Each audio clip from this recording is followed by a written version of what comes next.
Hola, ¿qué tal? Buenas noches, buenos días, buenas tardes. El día de hoy nos acompañan dos compañeras, Juliana Vidales y Stephanie Pérez. Y bueno, yo, su servidora, Patricia Urbieta, somos parte de un grupo de mujeres.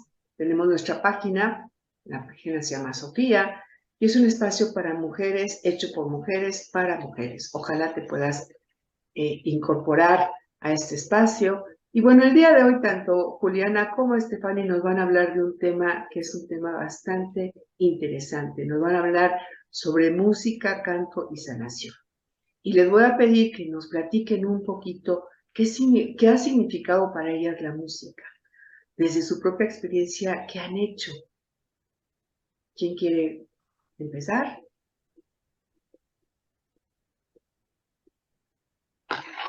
Estefi, Bueno, hola, buenas noches, buenas tardes, buenos días. Qué gusto estar aquí, compartir este primer espacio de una charla así tan libre en relación a lo que a nosotros nos moviliza y nos junta también, nos une a este círculo de mujeres, a estos espacios como compartidos que proporciona Sofía. Eh, y bueno, ¿qué ha sido para mí la música? Pues bien, dentro de todo el tema de mi formación, primero como psicóloga, luego como arteterapeuta y como musicoterapia, siempre ha sido el modo de vincular a lo que me sana, ¿no? A lo que me permite crecer, a lo que me permite reconocerme y a una herramienta de expresión bastante importante en mi propio proceso. Eh, Creo que también ha sido como un vínculo importante con mi familia, con mi primera sociedad, también con estos espacios más de creación. Y, y que me ha ayudado y me ha dado bastantes recursos didácticos para trabajar en espacios comunitarios, en espacios colectivos. Así que, bueno, ya en general, ¿qué es la música para mí? Es eso, o sea, es una herramienta de expresión, de comunicación y, sinceramente, para mí, incluso de sanación personal. Ajá, Juli, ¿tú qué dices? hola a todas, bueno, y todos también si nos están escuchando, bienvenidos. Bueno, el canto para mí ha sido algo fundamental, yo creo que desde pequeña, porque yo soy una persona que siempre le gustó cantar y siempre me sentí súper movilizada por el canto. También por tradición familiar, pues tengo unos familiares que son músicos y bueno, digamos que crecí en un entorno muy musical, muy artístico, llamémoslo así. Entonces, desde pequeña, una manera que yo encontré siempre para expresarme fue a través de la música o a través de la voz cantada, ¿no? Em, entonces, por ese lado, ha sido para mí una herramienta en mi proceso personal de expresión tremenda.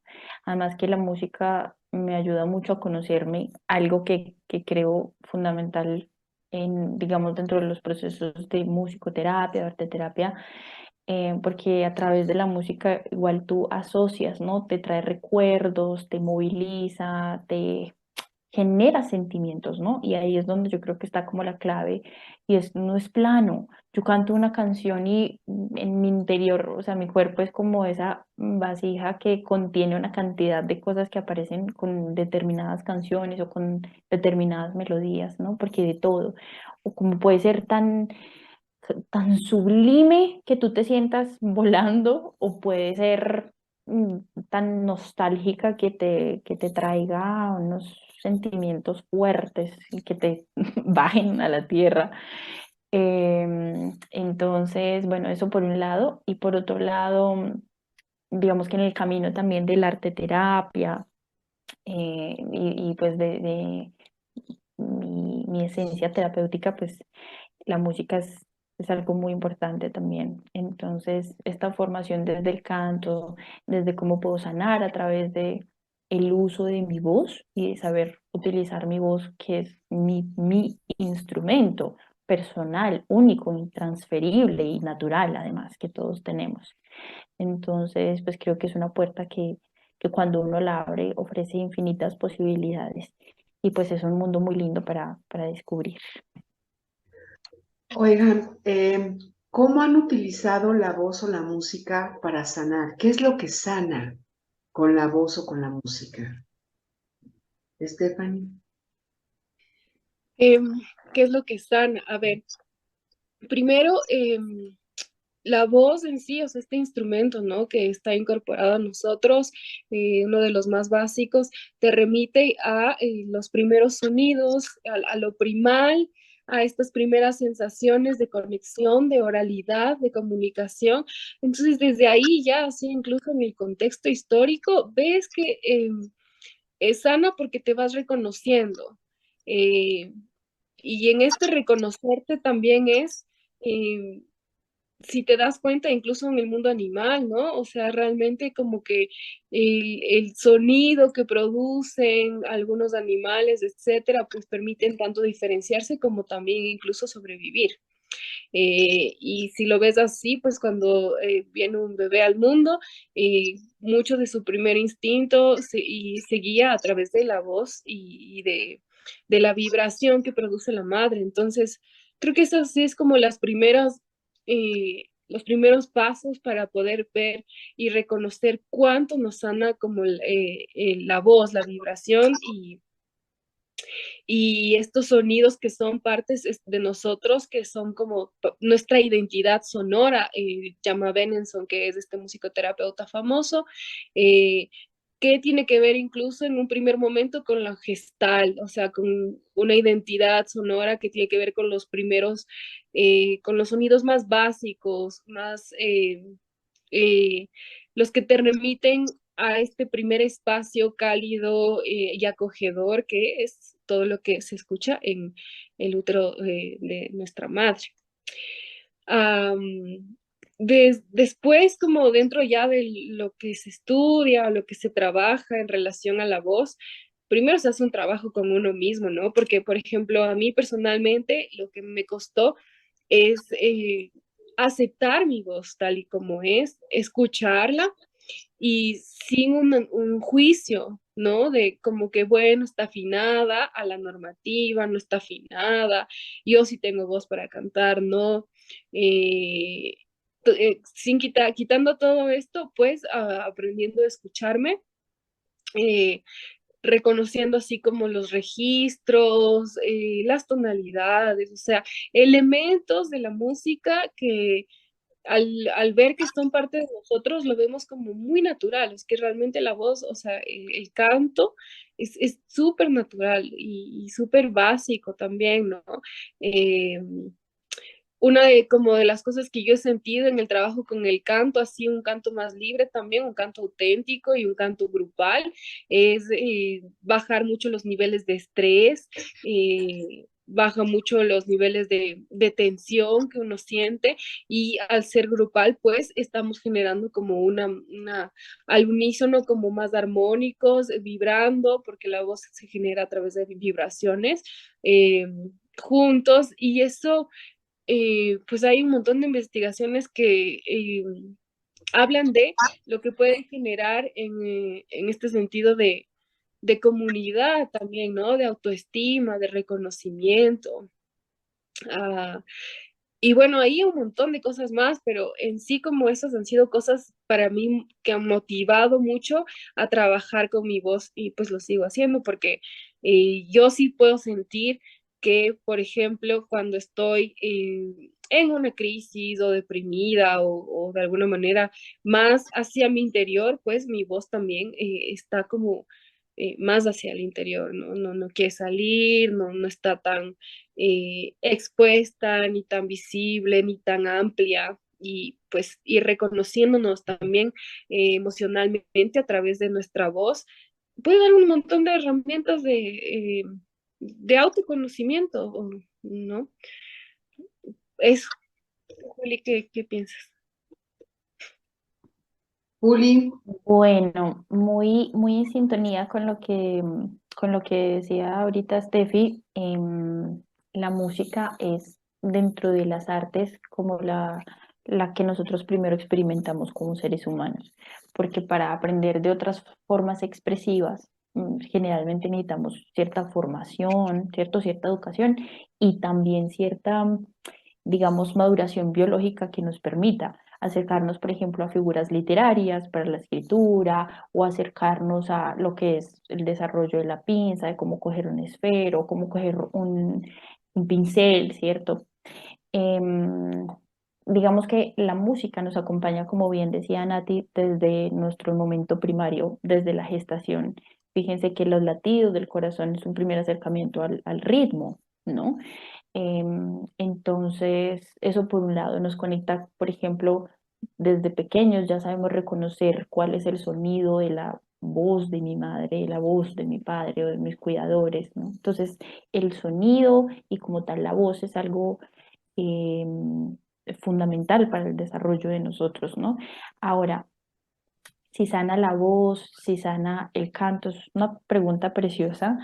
Eh, Sin embargo, bueno, hay mucha tela para cortar ahí, pero digamos que la voz es, como ya lo decíamos, esta herramienta, este instrumento que todos tenemos, ¿cierto? Y que además nos da un color particular, porque cada uno, ay Dios mío, se me va a descargar el computador un segundito, por favor.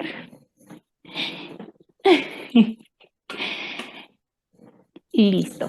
Hay esas cosas que le suceden a uno de la tecnología. Bueno, entonces estábamos hablando de esta voz, ¿cierto? Y del color que es único y particular para cada persona, que nos da identidad. Pues la voz sana, por supuesto que sí. Fíjate, por ejemplo, cuando una mamá toma en sus brazos a su bebé, este instinto es arrullar, es aquí estoy, es aquietar, ¿no? Fíjate que muchas veces ni siquiera es la voz cantada, sino la voz hablada. Por lo más mínimo, por ejemplo, las neuronas de espejo, cuando una persona llega y te dice, no, me robaron, está así, y tú le dices, pero ¿cómo así? Pues llegas y le hablas así a la persona, pues eso no va a hacer que la persona disminuya su estrés, ¿no? Muy diferente, así tú dices, ¿cómo así? Cuéntame, ¿cómo estás?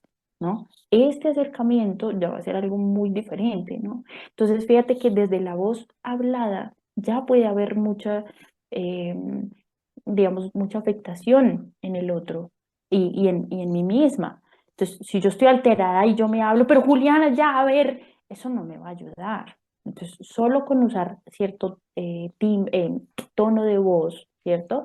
Eso ya va a crear cierto efecto en mí, ¿sí?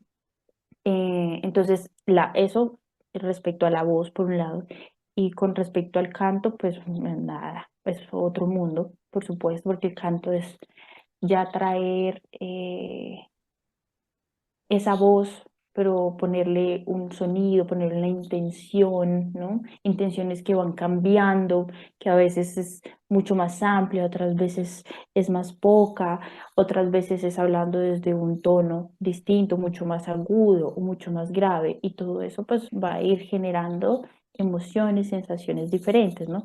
No es lo mismo yo cantar esta pieza, los pollitos dicen, una cosa por allá, a cantarla más suave para arrullar a un niño. Si yo quiero arrullar a un niño, pues no voy a cantar por allá estrambótico, sino que va a ser algo suave, ¿no?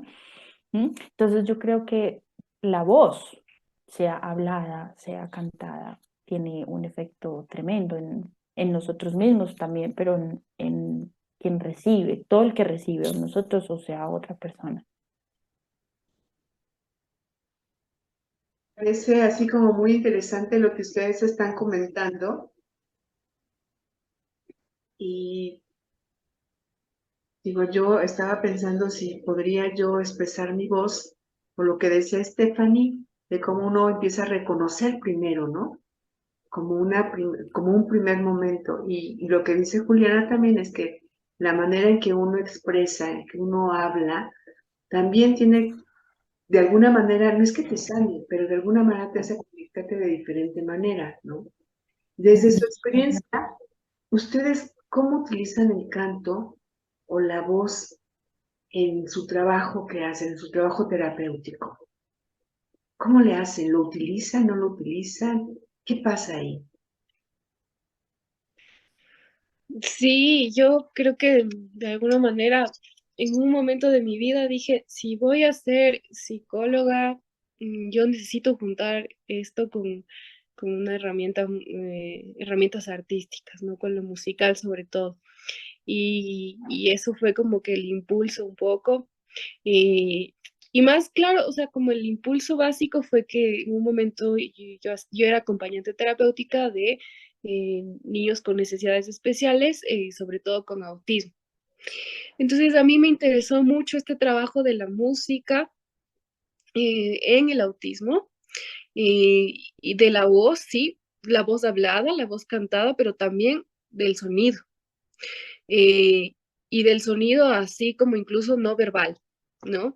Y esto es algo que como propone mucho Benenson, que es como un psicoterapeuta latinoamericano, que yo sigo un montón porque él crea esta terapia o esta metodología de terapia no verbal, en donde lo que trabaja con elementos corporales, sonoros, no verbales, para desarrollar, procesar y sobre todo para reforzar un vínculo, ¿no?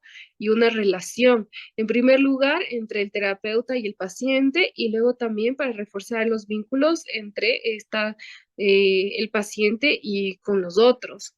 Entonces yo decía, bueno, hay como varias investigaciones que en los procesos de, por ejemplo, de autismo, en el autismo de alto funcionamiento, porque ya no se dice Asperger, eh, existe, ¿no? Todo este limitante en el tema de las relaciones con lo social, con las funciones ejecutivas, con las habilidades sociales, otra vez repito eso, y que se ven tan buenos resultados en el uso del sonido primero y luego de la voz.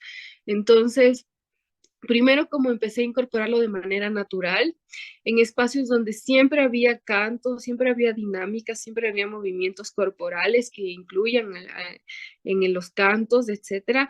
Y esto era una manera de comunicarse, de vincularse desde un lugar más seguro, desde un lugar no tan expuesto para estos niños y niñas.